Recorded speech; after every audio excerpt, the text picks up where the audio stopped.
நீங்க நம்ம சேனலுக்கு விளம்பரம் கொடுக்க விருப்பப்பட்டீங்கன்னா 9449359224 இந்த நம்பருக்கு காண்டாக்ட் பண்ணுங்க. கிரீன்லாந்து இந்த ஒரு நாட்டை கைப்பற்றுறதுக்கு இப்போ அமெரிக்கா முழுவதுமாக நாட்டோவையே எதிர்க்க வேண்டிய ஒரு துர்பாக்கியமான ஒரு நிலை இருக்கு. நாட்டோவா மருமகனா அப்படின்னு ட்ரம்ப் இப்போ முடிவெடுக்க வேண்டிய நேரம். இப்படிப்பட்ட நிலையில் ரஷ்யாவை ஆதரிக்க போகிறோமா அமெரிக்காவை ஆதரிக்க போகிறோமா அப்படின்னு இந்தியாவுக்கு ஒரு தர்ம சங்கடமான ஒரு நிலை ஒன்று உருவாயிருக்கு. இதில் இந்தியா எதை பிக் பண்ணி எடுக்க போகுதுங்கிற கேள்வி. ரஷ்யா உக்ரைன் போன கிட்டத்தட்ட 99% முடிச்சிட்டாங்க அப்படிங்கிற ரிப்போர்ட் ஒன்று வெளியாயிருக்கு. அது மட்டுமல்ல, ரஷ்யாவிடமிருந்து இந்தியா வாங்கக்கூடிய ஆயுதங்களுடைய வரிசையையும் இப்போ வெளியிட்டிருக்காங்க இந்தியன் கவர்மெண்ட். ஏகப்பட்ட விஷயங்கள் இதில் டிஃபென்ஸ் ரிலேட்டடான விஷயங்களே ஏகப்பட்டது இருக்குது. முழுமையாக பேசலாம் வாங்க, பார்க்கலாம் உறவுகளை. இது பிரசாத் சிக்னேச்சர். ஆண்களின் முழு சக்தி, இல்லற வாழ்வின் புத்துணர்ச்சி, 85 வருட அனுபவம் கொண்டு பாரம்பரிய முறைப்படி தயாரிக்கப்பட்ட இந்த மூலிகை பொடி உங்கள் வாழ்விலும் மாற்றத்தை ஏற்படுத்தலாம். நரம்பு பலவீனம், நாட்பட்ட சுகர் போன்ற பிரச்சனைகளால் ஆண்களுக்கு ஏற்படும் பலவீனங்களுக்கு பிரத்யேகமாக தயாரிக்கப்பட்டது.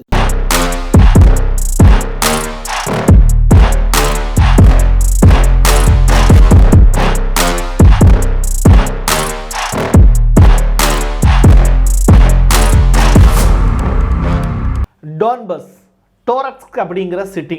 இந்த டோன்பஸ்க் அப்படிங்கிறது ஒரு மாகாணம். இது உக்ரைனுடைய மிக முக்கியமான மாகாணம்ங்கிறாங்க. இப்போது இதை முழுமையாக ரஷ்யா கைப்பற்றிருச்சு அப்படிங்கிற ஷாக்கான ரிப்போர்ட் ஒன்று கிடச்சிருக்கு. இதை கைப்பற்றிட்டாங்க அப்படின்னாலே இந்த நேரம் வரைக்கும் தான் வெயிட் பண்ணிக்கிட்டு இருந்தாங்க ரஷ்யா.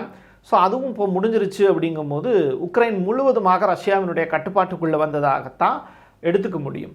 அந்த வகையில் உக்ரைனுடைய 40,000 வீரர்கள் ட்ரூப்ஸ் டைரக்டாக ரஷ்யாவை எதிர்த்து போராடிட்டு இருந்தாங்க. அதில் 26,000 வீரர்களை கொன்று குவிச்சிட்டாங்க ரஷ்யா.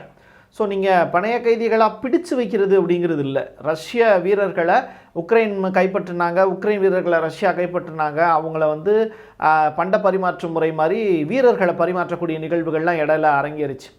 இதெல்லாம் பைடனுடைய ஆட்சி காலத்தில் தான் இதெல்லாம் நடந்தது. ட்ரம்ப்பினுடைய ஆட்சி காலத்தில் டோட்டலாக டிஃபராக இருக்குது. ரஷ்யாவுக்கும் ட்ரம்ப்புக்கும் இடையில இருக்கக்கூடிய நட்புங்கிறது ரொம்ப நீண்டது. அந்த வகையில் முடிஞ்ச அளவுக்கு உக்ரைனுடைய நிலங்களை எல்லாத்தையுமே கைப்பற்றுவதற்கு ரஷ்யா கிட்ட ஒரு டீல் போட்டிருக்கு. ஸோ இந்த வகையில் எதனால் இந்த விஷயத்தை இப்போ செய்கிறாங்க அப்படிங்கிறதையும் நம்ம அந்த இடத்துல பொருத்தி பார்க்கணும். உக்ரைனில் ஏகப்பட்ட கனிம வளங்கள் இருக்குது. இந்த கனிம வளங்கள் எல்லாமே ரிச் உக்ரைன் அப்படின்னு தான் எப்பயுமே ட்ரம்ப்பினுடைய வார்த்தைகள் இருக்கும். ட்ரம்ப் தன்னுடைய சகாக்கள்கிட்ட சொல்லக்கூடிய விஷயம், உக்ரைனை பற்றி அவர் வார்த்தை சொல்லும்போது ரிச் உக்ரைன் இருக்குல்ல அப்படின்னு தான் பேசுவாராம்.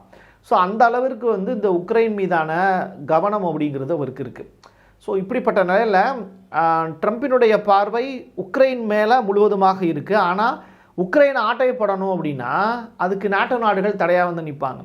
நாட்டோவுக்கு ஆல்ரெடி ஆப்போசிட்டாக இருக்கக்கூடிய ரஷ்யாவை தன் பக்கம் வச்சுக்கிறதுல தான் இப்போது ட்ரம்ப் ரொம்ப தீவிரமாக இருக்கார். ஏன்னா is a business man. So அவர் ரொம்ப பெரிய அளவில் பிஸ்னஸ் மோட்டிவில் தான் எல்லாத்தையும் யோசிப்பார். ஸோ புட்டினோட அவருக்கு இருக்கக்கூடிய நெருங்கிய உறவின் காரணமாக இந்த விஷயத்தெல்லாம் செய்ய நினைக்கிறார். அது மட்டும் இல்லை, இப்போது அவர் உக்ரைனுக்கு தேர்தலை முன்னிலைப்படுத்துகிறார். நீ எலெக்ஷன் வையங்க அப்படிங்கிற ஒரு ஸ்டேட்மெண்ட்டை ஜெலன்ஸ்கிக்கு கொடுக்குறாரு. அப்படி எலெக்ஷன் ஒன்று வச்சாங்கன்னா இப்போது இந்த ஜெலன்ஸ்கி இருக்கார்ல, அவர் நாட்டோவில் ஏகப்பட்ட நாடுகளோட நல்ல நட்புறவில் இருக்கார். குறிப்பாக இட்டாலி இந்த மாதிரியான நாட்டோ நாடுகளோட ரொம்ப நட்புறவில் இருக்கார். இப்போ இவரையே தூக்கிட்டு புதுசாக ஒருத்தரை கொண்டு வந்தோம் அப்படின்னா உக்ரைனில் இருக்கக்கூடிய கனிம வளங்களையும் அமெரிக்காவுக்கு எடுத்துக்கலாம், ரஷ்யா கைப்பற்றிய பகுதிகளை ரஷ்யா வச்சுக்கிட்டோம் அப்படிங்கிற மாதிரியான டீல் போட்டு உக்ரைன் போரையே முடிச்சு விட்டுறலாம். நமக்கு அந்த நாட்டினுடைய எல்லை தேவையில்லை, அந்த நாட்டினுடைய நிலத்தில் இருக்கக்கூடிய கனிமங்கள் தான் தேவைங்கிறதுல ட்ரம்ப் ரொம்ப குறியாக இருக்கார். இதுக்காக நாட்டோ நாடுகளையே 2ஆக பிரிக்கக்கூடிய வேலையை ட்ரம்ப் இப்போ செஞ்சுக்கிட்டு இருக்காருங்கிற ரகசிய தகவல் வெளியாக இருக்குது. ஸோ நாட்டோ நாடுகளை 2ஆக பிரிக்க போகிறாரு அப்படின்னா மொத்தம் 32 நாடுகள் இருக்குது. இதில் 16 நாடுகளாக பிரித்து விடுறதுக்கான வேலையை இப்போ ரஷ்யாவும் அமெரிக்காவும் சேர்ந்து செய்ய போகிறாங்க அப்படிங்கிற ஷாக்கான ஒரு ரிப்போர்ட். இதுதான் ரொம்ப இம்பார்ட்டண்ட்டு. கில்டன் அப்படிங்கிற ஒரு ஸ்பை ஷிப்பு, இது யாரோடதுன்னா ரஷ்யாவோடது. இது எங்கே நிற்கிது அப்படின்னா சிரியாவில் நின்றுச்சு. இப்போ அது என்னாச்சு அப்படின்னா முடிஞ்சு அதோட வேலை. காரணம் என்ன அப்படின்னா எப்படி அதை டேமேஜ் ஆச்சு அப்படின்னு தெரியல. அந்த ஸ்பை ஷிப்பு முழுவதுமாக ரஷ்யாவினுடைய ஒரு கட்டுப்பாட்டுக்குள்ளே இருந்தது. அது மட்டும் இல்லை, சிரியாவினுடைய ஏகப்பட்ட விஷயங்களை கண்காணிக்கிறதுக்காக அது வைக்கப்பட்டது. இப்போ இந்த இடத்துல வந்து நம்ம சொல்ல வேண்டிய மிக முக்கியமான விஷயம், அதில் கேபிள்ஸ் இருக்குல்ல, அந்த கேபிள் ரிலேட்டடான இன்ட்ரெஸ்டிங்கான நியூஸ் எல்லாத்தையுமே அந்த மாலுமி வந்து வெவ்வேறு இடங்களுக்கு சொல்கிறார். அது ரிலேட்டடான ஒரு ஆடியோ ஒன்று கசிஞ்சிருந்தது இடையில. அதை முக்கியமான சேனல்ஸ்லாம் அதை ஆதாரமாக எடுத்து அதை செய்தி போட்டிருந்தாங்க. அதுக்குள்ளே டீப்பாக போய் என்ன நடந்திருக்கு அப்படின்னு சொல்லி பார்த்தா, அதில் ரொம்ப முக்கியமான விஷயங்கிறது, அந்த ஷிப்பை யார் அட்டாக் பண்ணா அப்படிங்கிற விஷயத்த வெவ்வேறு நாடுகள் வெவ்வேறு கோணங்களில் சொல்கிறாங்க. இதை சிரியாவினுடைய HTS குழு வந்து செய்திருப்பதற்கான வாய்ப்புகள் அதிகமாக இருக்குது அப்படிங்கிறாங்க. அண்டர் கிரவுண்டில் அண்டர் சி வாட்டர் இருக்குல்ல, அதன் மூலிமா ஒரு பெரிய வெப்பன் அட்டாக் வந்து இந்த ஷிப் மேலே நடத்தப்பட்டிருக்கலாம் அப்படிங்கிற ஒரு விஷயம் வெளியாகுது. இந்த இடத்துல நான் உங்களுக்கு மிக முக்கியமான ஒரு விஷயத்தை பரிமாற விரும்புகிறேன். இந்த யூகேவினுடைய மிக முக்கியமாக 2 நாவல் ட்ரோன் வந்து தயாரிச்சிருக்காங்க அப்படிங்கிறது. இந்த 2 நாவல் ட்ரோனும் ஏற்கனவே இந்த ஷேடோ ட்ரோன் இருக்குல்ல, அந்த விஷயத்தை யூகே வந்து ரஷ்யாவுக்கு எதிராக செஞ்சுருந்தாங்க. ஸோ அந்த மாதிரியான ஒரு வெப்பன் வந்து இந்த 2 நாவல் ட்ரோன் வந்து ரெடியாக இருக்குது அப்படின்னு சொல்கிறாங்க. ஸோ யூகே தயாரிச்சிருக்கக்கூடிய இந்த 2 நாவல் ட்ரோனு டைரெக்டாக உக்ரைனுக்கு கொடுக்கப்பட்டுச்சு அப்படின்னா அதுவும் பெரிய அளவிலான டேஞ்சர் ரஷ்யாவுக்கு அப்படிங்கிறாங்க. ஆனால் ரஷ்யா கிட்ட இருக்கக்கூடிய அந்த விலை மதிப்பற்ற ஆயுதங்கள், குறிப்பாக வந்து அவங்க வச்சுருக்கக்கூடிய இப்போ புதிதாக கண்டுபிடிச்சிருக்கக்கூடிய அந்த கிளைடு பாம்பு, இதெல்லாம் வந்து அவங்களுக்கு பெரிய தற்காப்பாக இருக்குது. ஆனால் இதை எதிர்த்து சண்டை போடக்கூடிய தைரியம் வந்து பார்த்திங்கன்னா நாட்டோ நாடுகளுக்கு இல்லை அப்படிங்கிறாங்க. குறிப்பாக வந்து ஜெர்மனி வந்து இந்த விஷயத்தில் வந்து பின்வாங்கிருச்சு அப்படிங்கிறாங்க. யூகே மட்டும்தான் இப்போதைக்கு முன்னாடி வந்து நிற்கிது. இட்டாலி வந்து ஆல்ரெடி வந்து கலண்டுக்குச்சு. ஸோ இப்படிப்பட்ட நிலையில் நாட்டோ நாடுகளை துண்டாடுவதற்கான வேலையை யூஎஸ் எய்டு டோட்டலாக வந்து ட்ரம்ப் வந்து கட் பண்ணிட்டாரு.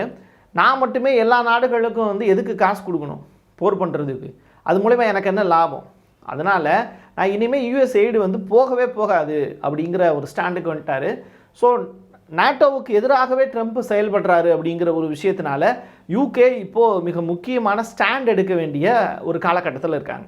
இப்படிப்பட்ட நிலையில் ட்ரம்ப்புக்கு ஆதரவு இருக்கிறதுனால ரஷ்யா மிக முக்கியமான முடிவு ஒன்று எடுத்திருக்காங்க. அது என்னன்னா, எதுக்காக மேற்குலக நாடுகள்லாம் நம்மளுடைய அசட்டை திருடுறாங்க, நம்ம ஏன் அவங்களுடைய அசட்டை திருடக்கூடாது அப்படின்னு ட்ரம்ப் யோசிக்க ஆரம்பிச்சிட்டார். ட்ரம்ப் யோசித்தது பத்தது மட்டும் இல்லாமல் யூரோப்பியன் கண்ட்ரீஸினுடைய அந்த இது இருக்கு இல்லையா அமௌண்ட்டு, அதை பூரா ரஷ்யா இப்போ திருடுறதுக்கு முயற்சி பண்ணுறாங்க. ஸோ நாட்டோ நாடுகளை துண்டாக்கிட்டாரு ட்ரம்ப்பு. இது சத்தம் இல்லாமல் இப்போது ரிலீஸ் ஆகிட்டுருக்கு செய்திகள், அங்கொன்றும் இங்கொன்றுமாக செய்தி ரிலீஸ் ஆகிட்டுருக்கு. ஸோ நாட்டோ நாடுகளை துண்டாந்த இப்போ ட்ரம்ப்புக்கும் புட்டினுக்கும் இடையில் இருக்கக்கூடிய நெருங்கிய உறவின் காரணமாக ரஷ்யாவினுடைய பணம் இருக்குல்ல, அது உலகின் பல்வேறு நாடுகள்கிட்ட இருக்குது, அசட்டாக இருக்குது. அது மட்டும் இல்லை, அவங்கக்கிட்ட இருக்கக்கூடிய ஏகப்பட்ட தொழிலதிபர்களும் ரஷ்யாவோட தொழிலதிபர்கள் இருக்காங்க, அவங்களுடைய அமௌண்ட்லாம் திருடப்பட்டுருச்சு. இப்போது ரஷ்யாவும் ட்ரம்ப்பும் சேர்ந்து மேற்குலக நாடுகளுடைய அசட்டை திருடுவதற்கான வேலையை இப்போ செய்ய போகிறாங்க. இவ்வளவு நாள் வரைக்கும் நான் பணம் கொடுத்து நான் ஏமாந்துருக்கேன்னு ட்ரம்ப்பும், இவ்வளோ நாள் வரைக்கும் ஆயுதங்களை தேவையில்லாமல் செலவு பண்ண வச்சுட்டாங்க அப்படின்னு சொல்லிட்டு நாட்டோ நாடுகள் மேலே புட்டினும் கோபமாக இருக்காங்க. ஸோ இந்த 2 கோணமுமே இப்போது நாட்டோ நாடுகள் மீது டைரெக்டாக பாயப்போகுது. சரி, இந்த பிரச்சனைக்கெல்லாம் காரணம் என்ன? நாட்டோ நாடுகள் வந்து டைரெக்டாக ட்ரம்ப்போட நல்ல கூட்டில் தானே இருந்தாங்க, அப்புறம் ஏன் பிரச்சனை அப்படின்னு சொல்லி கேட்கும்போது கிரீன்லாந்து தான் ப்ராப்ளம். ஸோ கிரீன்லாந்து அப்படிங்கிறது ஆர்டிக் பகுதியில் ரொம்ப முக்கியமான ஒரு பிளேஸ். அது சீனாவுக்கும் முக்கியமான பிளேஸு, அமெரிக்காவுக்கும் முக்கியமான பிளேஸ். ஸோ இப்போ இந்த சீனாவும் உள்ளே வரக்கூடாது, அதே நேரத்தில் ட்ரம்ப்பும் உள்ளுக்குள்ளே வந்து கிரீன்லாந்தை கைப்பற்றக்கூடாது. அப்போ கிரீன்லாந்தினுடைய தலைவர் ஐரோப்பிய நாடுகளுக்கு ஒரு ஆதரவு கரம் கொடுங்க அப்படின்னு சொல்லி கேட்குறாங்க. அப்போ ஆர்டிகல் 5 வந்து இந்த இடத்துல வந்து அப்ளை ஆகுது. அப்ளை ஆன உடனே நாட்டோ நாடுகள் அமெரிக்காவுக்கு எதிராகவே தனது இராணுவத்தை கொண்டு வந்து கிரீன்லாந்தில் நிப்பாட்டுவதற்கான வாய்ப்பு இருக்குங்கிறாங்க. ஸோ இந்த கோவத்தின் காரணமாக தான் ஜெர்மனி மீதும் பிரான்சின் மீதும் இப்போது புட்டினில் டைரக்டாக ட்ரம்ப் வந்து கோவமாக இருக்காரு அப்படிங்கிறாங்க. ஸோ ஜெர்மனியும் ஜிடிபி டோட்டலாக டவுன் ஆகிடுச்சு. அதே நேரத்தில் ஃப்ரான்ஸ் வந்து பார்த்திங்கன்னா என்னனாலும் முடிவெடுக்கிறதுக்கான வாய்ப்பு இருக்குது, ஏன்னா அவங்கக்கிட்ட ஏகப்பட்ட எக்யூப்மெண்ட்ஸ் இருக்குது. ஸோ தன்னுடைய இராணுவத்தை கிரீன்லாண்டில் கொண்டு போய் நிப்பாட்டுறதுக்கு ஃப்ரான்ஸினுடைய அதிபர் மெக்ரான் வந்து முடிவெடுத்திருக்காரு அப்படிங்கிற தகவல் வழியாக இருக்குது. ஜெர்மனி வந்து அவ்வப்போது சில வார்த்தைகளை மட்டும் பதிவு செய்கிறாங்க. அவங்களுடைய ட்ரூப்ஸை வந்து கிரீன்லாண்டுக்கு அனுப்ப போகிறாங்களா அப்படிங்கிறது ஜெர்மன் இன்னும் முடிவு பண்ணல, பட் ஃப்ரான்ஸ் முடிவு பண்ணிட்டாங்க. ஸோ இந்த இடத்துல தான் நீங்கள் நாட்டோ நாடுகளுடைய உடையக்கூடிய நிலையும், ட்ரம்ப்புக்கும் புட்டினுக்கும் நாட்டோ நாடுகள் மீது இருக்கக்கூடிய கோபம், இப்போது கிரீன்லாண்ட் அப்படிங்கிற அந்த நாட்டை காப்பாற்றுறதுக்கு பிரான்ஸும் ஜெர்மனியும் கூட்டாக சேர்ந்து வந்திருக்கக்கூடிய நிகழ்வுகள் அமெரிக்காவை கோபமடைய வச்சிருக்குங்கிறத நீங்கள் புரிஞ்சுக்கோங்க. அப்போ இந்தியா வந்து தனக்கான பாதுகாப்பை உறுதி செய்தான்னு கேட்டால் இல்லை.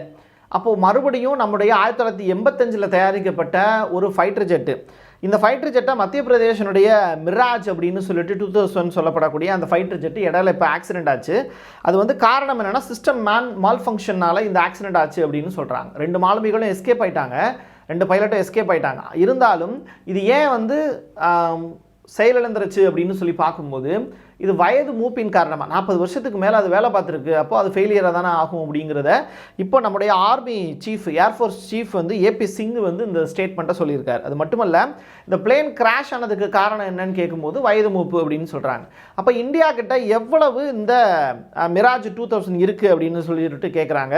ஸோ வந்து ரிப்பேர் பார்க்குறதுக்கு ஆள் இல்லை, அதே நேரத்தில் ரொம்ப வயதான எக்யூப்மெண்ட்டை வச்சுட்டு நம்மளால் எதுவும் செய்ய முடியாதுங்கிறதுனால 31 மட்டும்தான் ரன் ஆகுது, மீதி இருக்கக்கூடிய 51 வச்சுருந்தோம், அது 30 மட்டும்தான் இப்போ ரன் ஆகிட்டு இருக்குங்கிற ரிப்போர்ட்டு கொடுத்து ஷாக்கான ஒரு ரிப்போர்ட்டை வெளியிட்டிருக்காங்க. இதன் காரணமாக ரஷ்யா கிட்ட இருந்து நம்ம Su-57 அப்படிங்கிற அந்த ஃபைட்டர் ஜெட்டை 5th ஜென்ரேஷனுக்குரிய அந்த ஃபைட்டர் ஜெட்டை வாங்கணும் அப்படிங்கிறது தான் பிளான். ஸோ 1985க்கு அப்புறம் நம்ம வாங்கக்கூடிய ஒரு பெரிய அக்ரிமெண்ட் வந்து ரஷ்யா கிட்ட இந்த ஃபைட்டர் ஜெட்டை வாங்குறதா இருக்கும் அப்படின்னு சொல்கிறாங்க. இது ரொம்ப ரொம்ப முக்கியத்துவம் வாய்ந்தது அப்படிங்கிறாங்க. ஸோ எவ்வளோ குவான்டிட்டியில் வாங்க போகிறோம், அது நல்ல குவாலிட்டியாக இருக்குதா அப்படிங்கிறத செக் பண்ணி தான் நம்ம ஆர்மிஸ் வந்து வாங்குவாங்க. பாகிஸ்தான் வந்து சீனா கிட்ட இதே மாதிரியான ஃபைட்டர் ஜெட்டை வாங்கியிருக்காங்க. ஸோ பெங்களூரில் இடையில நடந்த வந்து மிலிட்ரி எக்ஸசைஸில் கூட இந்த F-35லாம் வந்து காண்பிக்கப்பட்டது. எல்லாத்தையும் தாண்டி ப்ரொடக்ஷனுக்கு வந்து ரஷ்யா வந்து இந்தியாவை சார்ந்திருக்குங்கிறாங்க. அங்கே வந்து ப்ரொடக்ஷன் வந்து செய்ய முடியல அப்படிங்கிற ஒரு விஷயம் போர் நடந்துக்கிட்டு இருக்கிறதுனால. ஸோ அது இந்தியா வந்து ப்ரொடக்ஷனுக்கான வாய்ப்பை வந்து உருவாக்கி கொடுத்தாங்கன்னா, ஏன்னா தண்ணி வேணும், அதுக்கு நிலம் வேணும், இப்படி ஏகப்பட்ட வேலைகள் இருக்குது. மூலப்பொருட்கள் வந்து என்ன தான் வெளிநாட்டிலேருந்து கிடச்சா கூட டேரெக்டாக வந்து தண்ணிங்கிறது இங்கே ஒரு பெரிய சோர்ஸ். ஸோ ரஷ்யா கிட்ட இருந்து அங்கே ஃபுல்லாகவே பனி படர்ந்து கிடக்கும், ஆனால் தண்ணியாக வந்து அதை மாற்றுறதுக்கான வேலை அப்படிங்கிறது பெரிய ப்ராசஸ். பட் இந்தியாவில் அப்படிப்பட்ட தட்பவெட்ப சூழ்நிலை நல்லா இருக்குங்கிறதுனால ப்ரொடக்ஷனுக்கு இந்தியாவை சார்ந்திருக்க வேண்டிய தேவை இருக்குது ரஷ்யா கிட்ட. ஸோ இந்த அக்ரிமெண்ட்டில் சைன் போட்டாங்க அப்படின்னா கூடிய விரைவில் Su-57 அப்படிங்கிறது இந்தியாவுக்கு கிடைக்கும். இப்போ ஏகப்பட்ட ஃபைட்டர் ஜெட் விமானங்கள் வந்து எல்லா இடங்கள்லையும் வந்து வாங்கி குவிக்கிறாங்க ஒவ்வொரு நாடுகளுமே. ஈவன் பாகிஸ்தான் ஒரு விஷயத்தை செஞ்சாங்கன்னா இந்தியாவும் அதை வாங்க வேண்டிய தேவைகள் இருக்குது பாதுகாப்பு காரணமாக. சீனாவினுடைய அச்சுறுத்தலும் நமக்கு இருக்குது. ஸோ சீனாவினுடைய இராணுவ பலத்தை அவங்க அதிகரிக்கிறதுக்கு வான்வெளி பாதுகாப்பு அதிகரிக்கிறது, ஏர் டிஃபென்ஸ் சிஸ்டத்தையும் அவங்க ரொம்ப பெரிய அளவில் நம்பியிருக்காங்க. நம்மக்கிட்ட அந்த மாதிரியான ஏர் டிஃபென்ஸ் சிஸ்டம்லாம் இல்லை. இப்போ அயன்டோம் மாதிரியான விஷயங்கள்லாம் இப்போ அமெரிக்காவுக்கே தேவைப்படுது அப்படின்னா இந்தியாவுக்கும் அந்த மாதிரியான ஒரு நிழற்குடை அப்படிங்கிறது இந்தியாவினுடைய ஏர் டிஃபென்ஸ் சிஸ்டத்துக்கும் தேவைப்படும். ஸோ கூடிய விரைவில் இந்த மாதிரியான விஷயங்களுக்கு பட்ஜெட்டில் வந்து இன்றைக்கி வரக்கூடிய பட்ஜெட் வந்து பார்த்திங்கன்னா ரொம்ப மோசமாக இருந்தது. இனிமேல் வரக்கூடிய காலங்களில் மிலிட்ரிக்கு, ஏர்ஃபோர்ஸுக்கெலாம் வந்து அதிக அளவில் நிதி கொடுக்கணும் அப்படிங்கிறதையும் இப்போ ரெக்வஸ்ட்டாக சொல்லியிருக்காங்க. நிறையா டிஃபென்ஸ் ரிலேட்டடான ஆஃபீஸர்ஸ் வந்து ரெக்வஸ்ட்டாக வைக்கக்கூடிய விஷயம் இதுதான். ஆர்மிக்கு வந்து நிறையா நிதி கொடுங்க, நிறையா வந்து நம்மளுடைய வான்வெளி பாதுகாக்க வேண்டிய தேவைகள் நமக்கு இருக்குது அப்படிங்கிறத வலியுறுத்தியிருக்காங்க. உக்ரைன் ரஷ்யா போர் வந்து 99% முடிஞ்சாலும் இன்ன வரைக்கும் அக்ரிமெண்ட்டில் மட்டும் சைன் போட்டாங்க அப்படின்னா அந்த பஞ்சாயத்து முடிஞ்சிடும். உக்ரைனில் மறுபடியும் தேர்தல் நடைபெறும். உக்ரைனுடைய கனிமங்கள் எல்லாமே அமெரிக்கா சூறையாடும், நாட்டோ நாடுகள் துண்டாடப்படும். ரஷ்யாவினுடைய அதிபராக புட்டின் அவர்கள் மீண்டும் ஒரு பெரிய கிங்கு தான் அப்படிங்கிறத ப்ரூவ் பண்ணி இப்போ ராஜா மாதிரி உட்காந்துருக்காருங்கிற செய்தியோடு முடிச்சுக்கலாம். என் கையெழுத்து என் மக்களுக்கான உறவுகளை மீண்டும் ஒரு பதிவில் சந்திக்கலாம். நன்றி, வணக்கம். நீங்கள் நம்ம சேனலுக்கு விளம்பரம் கொடுக்க விருப்பப்பட்டீங்கன்னா 9449359224 இந்த நம்பருக்கு கான்டாக்ட் பண்ணுங்க. ஆண்களுக்கு சக்தியை அதிகரிக்கும் மூலிகைகளை தேர்ந்தெடுத்து நேர்த்தியான முறையில் தயாரிக்கப்பட்டது ஊட்டி நேச்சுரல் பவுடர். மூலிகைகளில் அனுபவம் கொண்ட டாக்டரால் உருவாக்கப்பட்டது. நேரில் வருபவர்களுக்கு மருத்துவ ஆலோசனை வழங்கப்படும். கொரியர் மூலமாகவும் பெற்றுக்கொள்ளலாம். தமிழ்நாட்டிற்குள் கேஷ் ஆன் டெலிவரி வசதியும் உண்டு.